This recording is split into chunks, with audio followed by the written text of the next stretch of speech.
Hello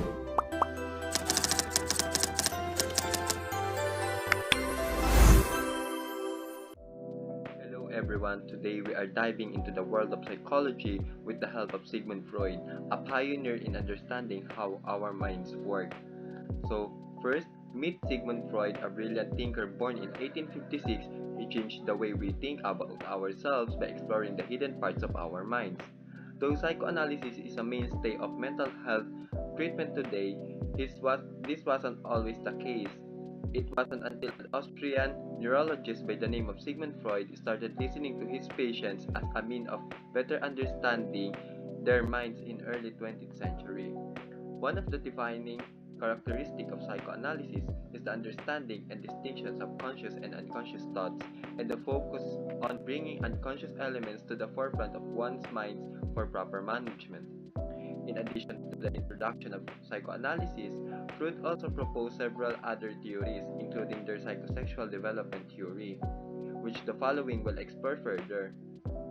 Freud's many contributions to the world of medicine and psychology world earned him the nickname the father of modern psychology. Freud's big ideas includes like things the unconscious mind, how our childhood shapes who we are, and how we deal with problems without even knowing it.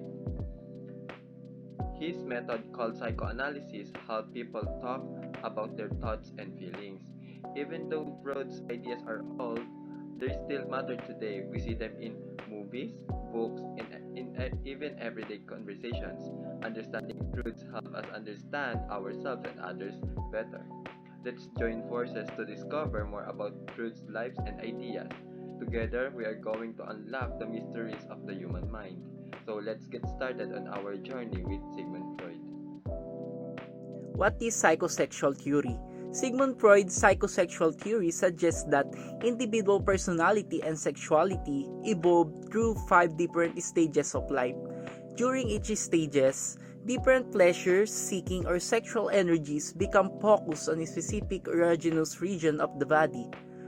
Freud believed these erogenous zones then lead to either source of pleasure or frustration, which would ultimately make an impact on the development of the personality of an individual. Linked to psychoanalytic theory. Freud's psychoanalytic theory hypothesized that an individual's personality is determined in early life around the age of 5. In addition to his psychosexual theory, Freud also had a personality theory in which he believed a person's inner psyche consisted of 3 separate entities: the id, the ego, and the superego. Remember the cartoon you used to watch as a child? The main character is confronted with a choice. On her left shoulder is a little devil pushing her towards a bad choice. On her right shoulder, a little angel is encouraging her to make a good choice. She's stuck in the middle and forced to make a decision that will affect on her. This scenario is much like Freud's theory of personality. The id is first to develop, the ego is second, and the superego is the last to develop.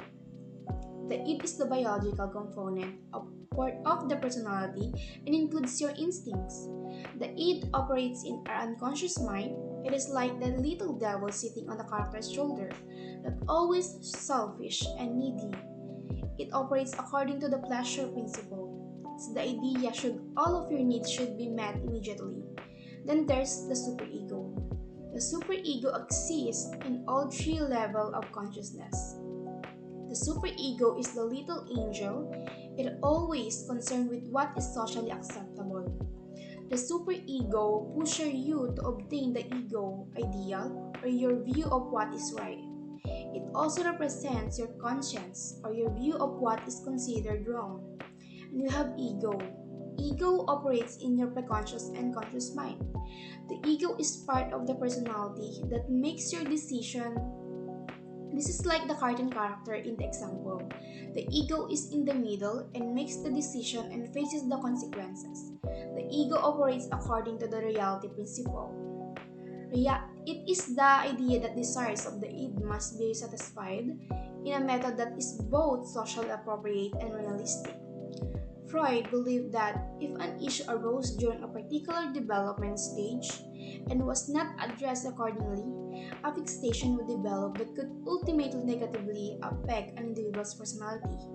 However, if a person is able to successfully mature through each stage without any unresolved issues, then a healthy personality would result. The five stages Freud identified in his psychosexual theory. First stage is the oral stage. Think about a baby. Chances are you visualize them sitting in their bum, smiling and sucking on their fingers. Well, according to Freud, during this first stage of development, human's libido is located in their mouth, meaning the mouth is the primary source of pleasure. This stage is associated with breastfeeding, biting, sucking, and exploring the world by putting things in their mouth. Freud's theory says that things like excessive gum chomping, nail biting, and thumb sucking are rooted in too little or too much oral gratification as a child. Overeating, overconsumption of alcohol, and smoking are also said to be rooted in poor development of their first stage. Second stage is the anal stage. Age range 1 to 3 years old. Erogenous zone, anus and bladder. Putting things into the anal canal may be in vogue, but in this stage, the pleasure is derived not from inserting into, but pushing out of the anus. Yup, that's code for pooping. Freud believed that during this stage, potty training and learning to control your bowel movements and bladder are a major source of pleasure and tension. Toilet training is basically a parent telling a kid when and where they can poop, and it's a person real encounter with authority. The theory says that how a parent approaches the toilet training processes influence how someone interacts with authority as they get older.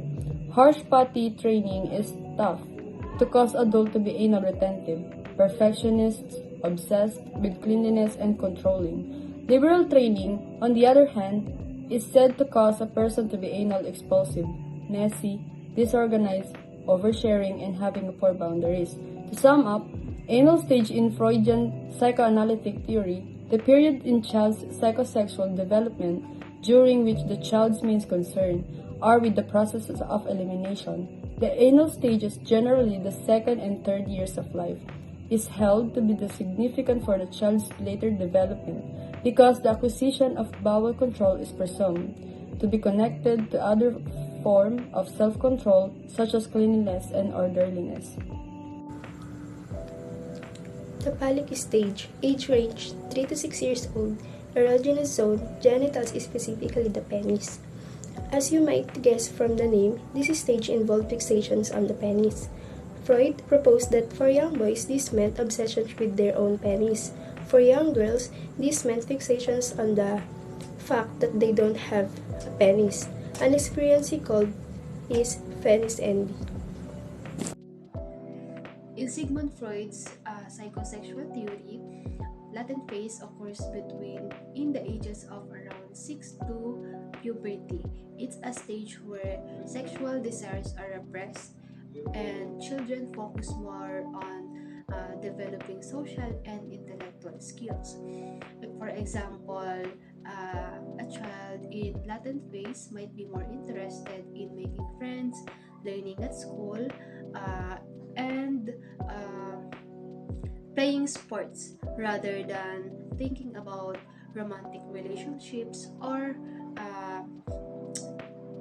sexual feelings. They're essentially putting their sexual energy aside to focus on other aspects of growing up.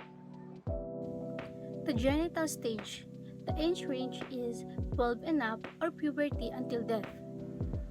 The last stage in this theory begins at puberty and like Grey's Anatomy, it never ends.